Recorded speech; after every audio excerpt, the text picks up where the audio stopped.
What's up, guys? So another year, another iPhone. Though Apple has not changed the design on this phone in 3 years now, though they have made some significant changes, which I will talk about in a second.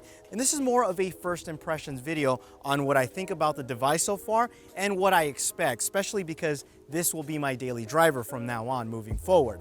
So this particular model is the iPhone 7 in matte black. And let's talk about what Apple has done and the changes they've made to this model. So gone are the antenna lines. No longer do you see those, and boy, does that look a lot cleaner, especially in this matte black finish. Now, another thing that Apple did was put a new camera, and this resulted in a camera hump, which probably looks a lot worse on video than it does in person. So it's really not a big deal, or hasn't been a big deal to me at least. Now, if you got the Plus model, this actually comes with two cameras. You get a 28mm focal length, which is gonna be a little bit wider, and another one at 56mm. Now, here's some good news. If you did go with the iPhone 7, both of these have optical image stabilization. In the limited testing that I've done with the phone, it's taken some really nice pictures, which I like. So I think it's definitely gonna be a very welcome upgrade in that department. Now, on the home button, moving towards the front side, and I like this because this is more like a trackpad. So if you use the new MacBook or the newer MacBook Pros, you'll know exactly what I mean. You can adjust the sensitivity.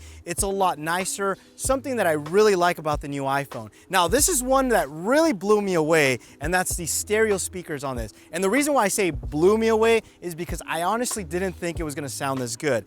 Why? Well, first of all, one of the speakers is down firing and the other speaker is front firing. So when you're holding it, it seems very awkward because you have one facing you and the other facing this way. But you gotta understand, when you hold the phone, it's actually cupping and creating this pretty nice immersive surround sound. I gotta hand it to Apple. This is something, I don't know what they did, but it actually sounds very good. Now, another thing that surprised me is that Apple went ahead and made this water resistant. Now, this is IP67, not to be confused with IP68 like the Galaxy S7 Edge. But yes, I am the guy that takes his phone to the shower and I check up on emails and stuff, so I kind of like that a lot. Now, the biggest change on this phone that Apple has made is they took away the 3.5mm headphone jack. Now, they have included this adapter which allows you to go from a lightning port to 3.5mm headphone jack, which only adds about an inch or so, not a big deal. Now, here's the thing. I don't think this is a bad solution. I think this is good, but also I think a lot of people are overreacting. It's like one of those things like the Tesla. When it first came out, people were freaking out about the range. Honestly, I have yet to see somebody charge their iPhone and listen to their music at the same time. I've never seen anybody do that. So are people overreacting? I don't know. I do plan to use this for a couple of weeks and I'll get back to you in my full review.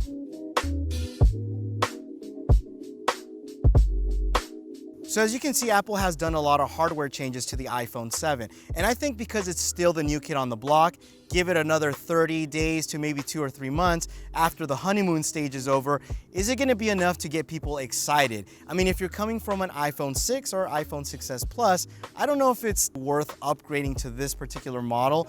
Also, if you're on the Android side, I mean, this has water resistant. Android phones have water resistant. There's phones out there with dual cameras.